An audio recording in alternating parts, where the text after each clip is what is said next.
Are you thinking about getting your real estate license in North Carolina? Well, in this video, I'm going to take you through a complete step-by-step guide so you know all the steps you need to take to get your license in North Carolina. My name's Chris. I've been a licensed real estate agent for the past 10 years. I'm also a team leader and real estate coach that's been able to help hundreds of people get started and get their real estate license. In this video, my goal is to help you do the same. Before we dive into this, make sure to grab our real estate license starter kit. Everything in this video plus a lot more is inside that guide. And on top of that, there is a special invite to our Facebook group that has a bunch of real estate agents working to get their license and studying and kind of helping each other along. So make sure to grab that guide. There's a link down in the description below where you can grab it completely free. Also, down in the description below, you're gonna find a link to the real estate school that I recommend for North Carolina. It's called Superior Real Estate School. And the best part about them is they have a wide variety of classes depending on what you're looking to do. They do offer in-person classes. They have live stream classes if you want something a little bit more flexible.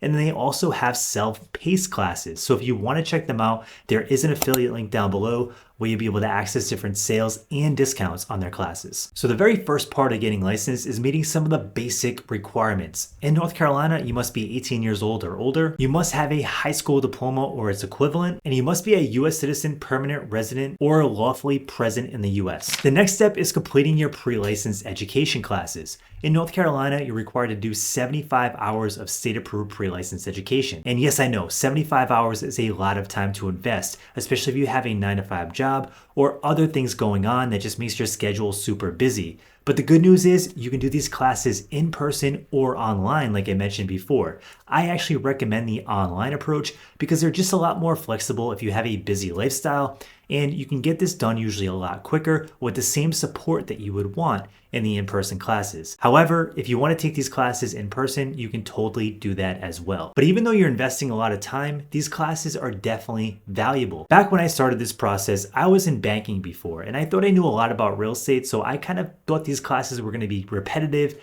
and a waste of time, and I wasn't going to really learn much from them.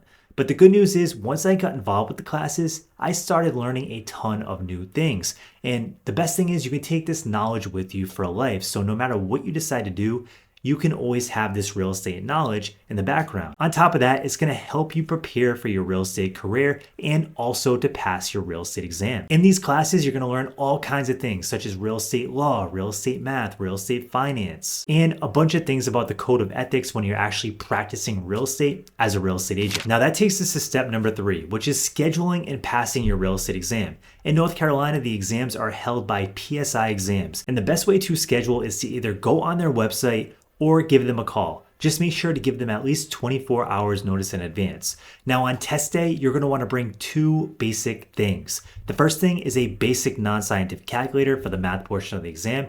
You're definitely going to want that. And you're also gonna wanna bring 2 forms of identification. This can be a debit card, a credit card, a passport, or even a driver's license. Now, once you walk into the exam, you're probably wondering what to expect. Well, the exam itself is all multiple choice, and that's the good news. The bad news is these questions can be written in a way that's a little bit tricky. So I want to give you some tips so you can give yourself higher odds of actually passing this exam. The very first tip is to read each question multiple times before you finally submit your answer. Now, the reason I say this is because the questions are written in a way that can be a little tricky. And they're not trying to trick you to make you fail or anything bad like that. Essentially, they're just trying to make sure that you really know the knowledge you need before they give you a license to go practice real estate and help people with transactions that could be hundreds of thousands of dollars, if not sometimes millions of dollars. So read each question multiple times. And if you really still don't know the answer, skip it and then come back to it later after you've finished all the other questions on the exam. Now the exam itself is broken into 2 separate parts. You have the state portion of the exam and the national portion of the exam. You must pass both portions. Now if you fail one and pass the other, you just have to come back and retake the part that you failed.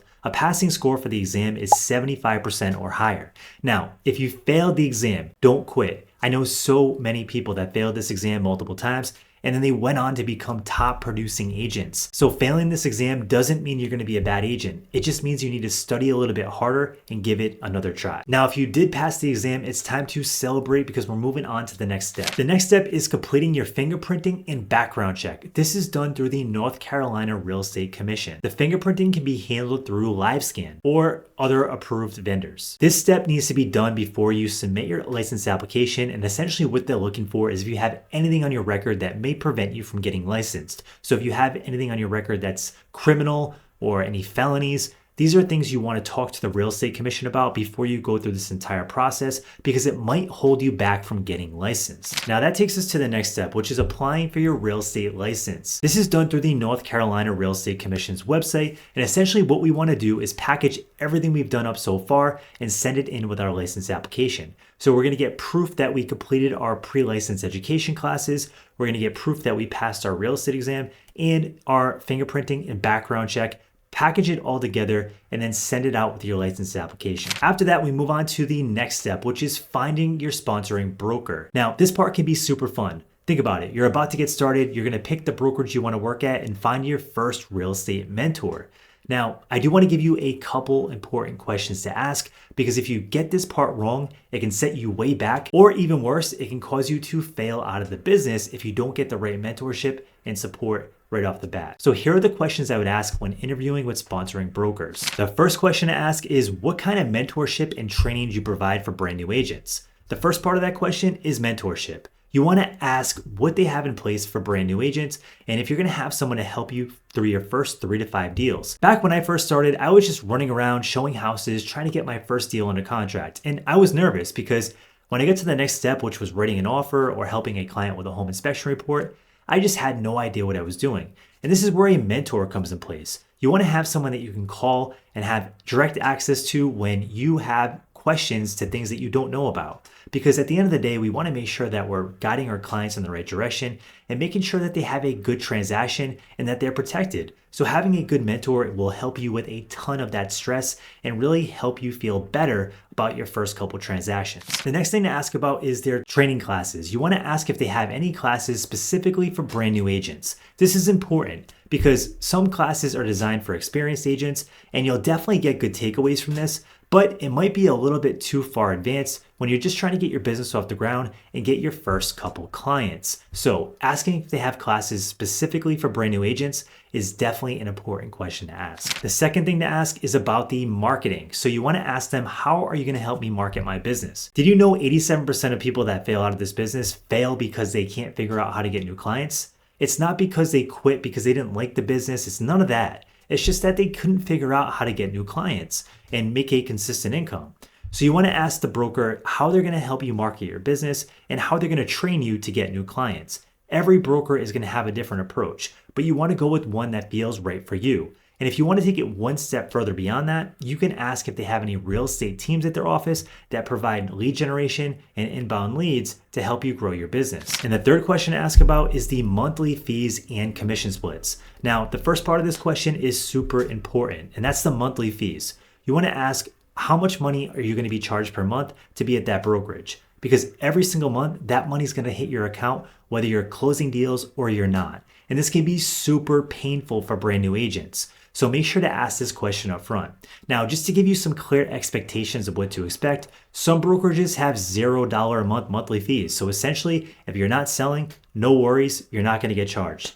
Other brokerages have monthly fees that are kind of small and they're not too painful, which can be fine as long as they're going to give you support and training and the mentorship that you need. And then other brokerages have huge monthly fees, and this can be very painful for a brand new agent that's trying to get their business off the ground. So in my opinion, I would look for a brokerage with no monthly fees or low monthly fees. The next question to ask about is the commission splits. So don't get too hung up on commission splits, but you definitely want to ask the question. And the best way to get down to the bottom line of commission splits is to say, hey, if I make a $10,000 commission, how much of that money do I actually get to keep? Now, this is going to cut through all the noise of the royalties, of the broker review fees, and it will tell you what the true split will actually be. Now, I do want to give you a quick story on commission splits. When I first started, I was so hung up on commission splits, and I wish I wasn't because I would have got the mentorship I needed much sooner. My advice to you is to pick a brokerage that gives you good support, training, and just look at the split as a admission fee and your fee to really learn this business. Don't get super hung up on the commission splits. Once you're successful and established, then going to a place that offers higher commission splits might make sense for you.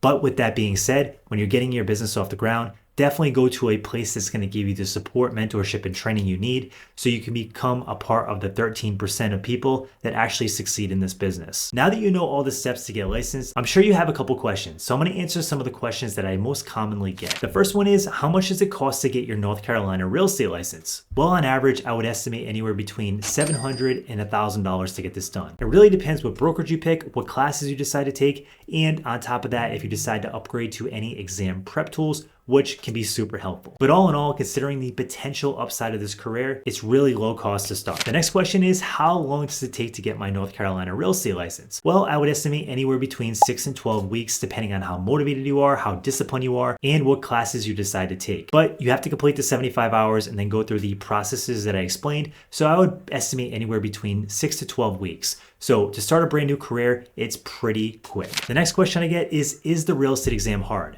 And the reality is the exam can be difficult. A lot of people do fail the exam. Back when I was studying for my exam, I was just reading through this boring textbook and I wasn't retaining the information and I didn't feel confident to go take my exam. So with time, I decided, hey, this isn't gonna work, and I started doing research. And eventually I found exam prep tools. And these tools helped me study, and it quizzed me, and it put me through tests like simulations so that I was able to really retain the information I needed and build that confidence I needed to pass on test day. So if you wanna check out the exam prep tool that I recommend, it's called CompuCram. There's an affiliate link down below in the description where you can check that out as well. But I highly recommend it if you're looking to build confidence and you really just don't like reading through textbooks and you want to do it in a more interactive way. It can definitely be helpful. And the last question I get a lot is, can I do this part-time? And the answer is absolutely. I know so many agents that started part-time and then eventually transitioned to full-time once they had their business off the ground and they really decided they loved it. And then I know other people that stayed part-time and they just do a couple extra deals per year and they really love what they do. And then I know other people that stay part-time and they help a couple extra people per year and make extra income. The best thing about real estate is you can build it the way you want to build it. So if you want to be a top producer and you want to do a lot of work and grind and work really hard, as long as you do the work, that's an option. Or if you want to be part-time and make extra income on the side and have a license or maybe even use it for your own investing, then you have that option as well. So the best thing about real estate is you can design it the way you want to. So if you still have questions, drop them down in the comment section below and I'll get back to you ASAP. And if you like this video, make sure to smash the like button and subscribe because I have more content all about getting licensed and starting your career coming out soon. Thanks again for tuning in.